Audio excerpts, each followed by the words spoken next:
look at another state of consciousness, hypnosis. We're going to look at what exactly it is, what causes it, and then what can hypnosis do or not do.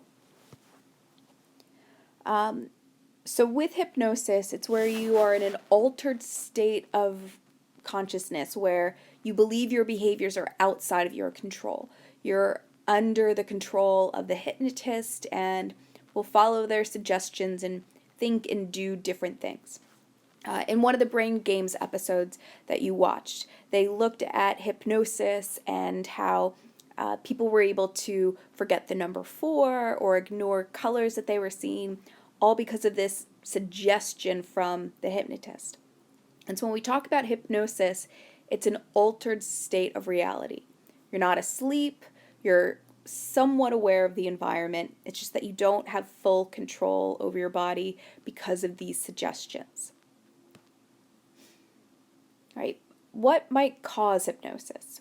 One theory is that it's a social phenomenon. The environment that you're in helps you become hypnotized.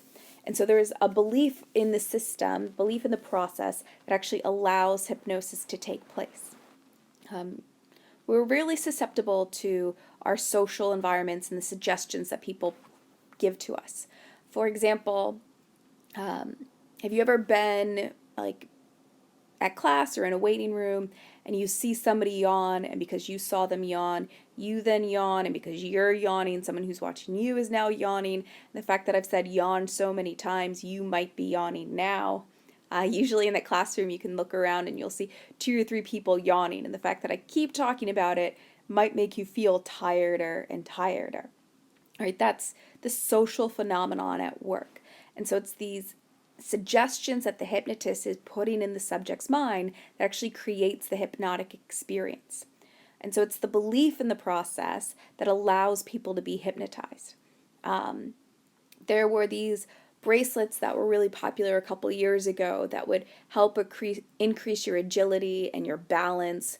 Well, when we did double-blind tests, what we found is that it wasn't really the bracelet, it was just the belief in the bracelet that actually led to these increased agility and balance type things.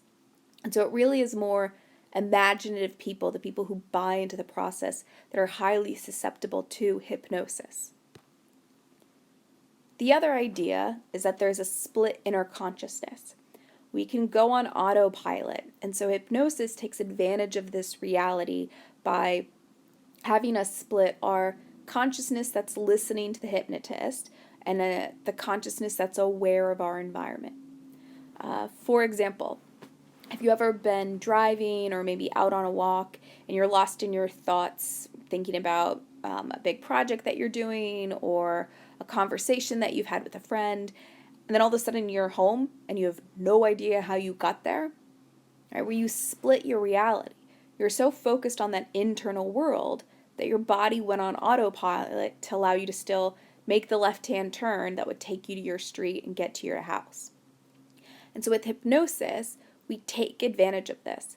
Our hypnotist is able to split our consciousness so that part of it is able to hear and understand what the hypnotist is saying without maybe fully processing it on a higher, more conscious level.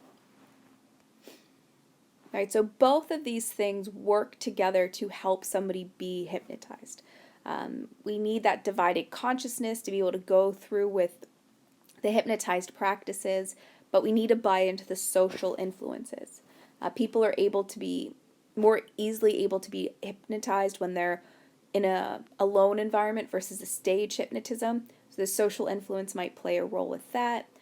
The belief, people that are more imaginative tend to be able to divide their consciousness more easily. And so both of these theories work together to create that hypnotic state that hypnosis develops. Right. In order to figure out if you can be hypnotized, there's actually a susceptibility scale. We know that with hypnosis, it's a normal distribution. It's that perfect bell curve. And so there are some people that no matter what we do, no matter how perfect the situation is, they just can't be hypnotized. And there are some people where I could just snap my fingers and you can be hypnotized very easily, very quickly. simple way for you to figure out where you might be on this scale is to think about how imaginative you are.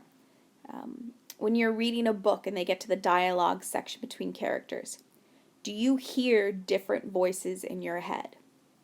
When you're daydreaming, do you ever externally respond to the reality in your mind? So maybe you laugh out loud to a joke that your fictional friend just said, or maybe your face gets those expressions of what's going on within your mind.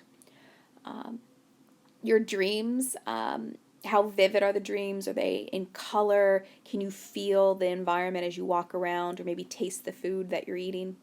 Right? What we find is that people that are more imaginative, they tend to be higher on that susceptibility scale, and so they can buy into that divided consciousness because they tend to do that automatically already. So let's look at some of the things that hypnosis can and cannot do. Right? There's one idea known as post-hypnotic amnesia. While you're in a hypnotized state, we can talk about different things, and then I can tell you, all right, when I snap my fingers, you're not going to remember what we just said. And then I'll bring you out of the hypnotic trance, and you won't remember the conversation that we just had. That is possible. Right? People are susceptible to these post-hypnotic suggestions. So even though you're not in a hypnotic state, you still listen to the hypnotist's words and what they were saying. For example, every year, Miss Young and I bring in a stage hypnotist to present on hypnosis for all the psychology classes. So if you took intro psychology last year, you might have been there with Mr. Redmond's class. He usually ends his sessions by giving a post-hypnotic suggestion saying you're going to feel energized and really relaxed and motivated. And even though they leave the hypnotic trance, they still have that lasting impression within them. So with post-hypnotic amnesia, we just say, I want you to forget what we talked about. Certain therapists that use hypnosis as a technique to help a client with maybe post-traumatic stress disorder, they can hypnotize them, have them in a relaxed state, and talk through the traumatic event, and then tell them to forget the conversation they just had. So when their client leaves that trance, they don't have the residual anxieties that they may have had, but it also helps them to work through their trauma without experiencing maybe the negative anxiety effects linked with that disorder. And so it's rare, but it is possible to do. All right, can I hypnotize you and make you remember things that you did when you were 2 years old? Nope, that's not a thing. Hypnosis cannot do age regression. This was a really popular theory in like the 1970s, 1980s, where people would do rebirthing scenarios where they would hypnotize you, they would make you believe that you were back in the womb, and then you would like be rebirthed by bursting through sofa cushions or whatever, in the hopes of relieving some anxieties for like disturbed, destructive children. Usually it was done with a lot of teenagers, people in the early 20s. But when we tried to test this theory scientifically, none of it worked. All right, if I try to make you remember what life was like when you were 2 years old, well, we remember from our cognitive unit that you really can't form memories before 2. Your neural connections just aren't developed yet. And so that's not possible. So usually it's just people pretending like they're that age rather than actually becoming that age. If you look at this picture here, you see a rock is spelled R-O-X. Right? That's how a normal 6-year-old would write and draw. But when I hypnotize adults and have them write and draw different things, they always spell words properly. So even though the handwriting looks like trash, they still have their adult cognitive abilities. So age regression really isn't a thing, and that's not something that the APA would justify for anything. Can I hypnotize you and recover lost memories? Get details out of you that you might not consciously remember? Yes, it can happen, but you have to be really careful. Hypnosis has been used by different investigators for eyewitness testimony, where they want to get more details, like maybe a license plate number. Well, they can hypnotize the client, have them go back to that scene and slow things down in their memory, where they can actually accurately recall those license plate details. And then when they go and find that car, They actually find solid evidence that links the owner to the crime that was committed. And so, yes, it has been used, but you have to be really careful. We remember from our memory unit that certain words will change the memory that you have. That was all of Elizabeth Loftus and what she did. And so what we find is that if the therapist is using leading questions, that it'll actually alter and corrupt the memory that you have. Those eyewitnesses that have been hypnotized to get those details that lead to the arrest of the criminal, well, those witnesses now cannot stand trial because their memories might be corrupted and therefore they're not a reliable witness anymore. And so because you're in a suggestible state, you have to be careful about the types of questions that are asked because the hypnotist might lead you to the wrong memory and those details might not be as accurate as we want to think that they are. Right. Can I use hypnosis to have mind control, make you do things against your will? No. You are always in control. You won't do something hypnotized that you won't do fully conscious. And so it's only your belief in the process and your willingness to listen to those suggestions that will lead to the change that we have. All right. However, I can get you to do a lot of really stupid things fully conscious. And so yes, some people might say, oh, it was out of my control. No, you just bought into the suggestion. If you remember Stanley Milgram's study, the obedience study, most people don't want to think that they would willingly kill another person just because they're asked to do so. But Milgram showed in multiple trials that 2/3 of the subjects willingly killed that hired actor, the learner in the other room. There is solid evidence that people do these weird things. One study, it was called the acid test. They got subjects together, they hypnotized half of them, the other half was not hypnotized. Right? They put the subjects in the room with one other person, and they gave the subjects a cup of water, but they told the subjects this is actually a cup of acid. It'll be mildly painful, but won't cause any visible external damage. I need you to throw this acid on the person across from you.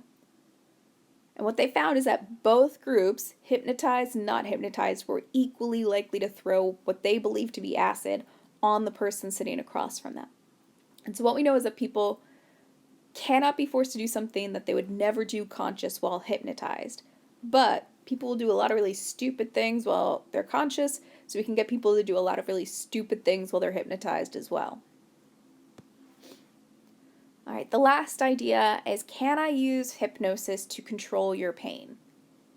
Yes, this is something that hypnosis is really good at. If you did the textbook reading of the motivation study, the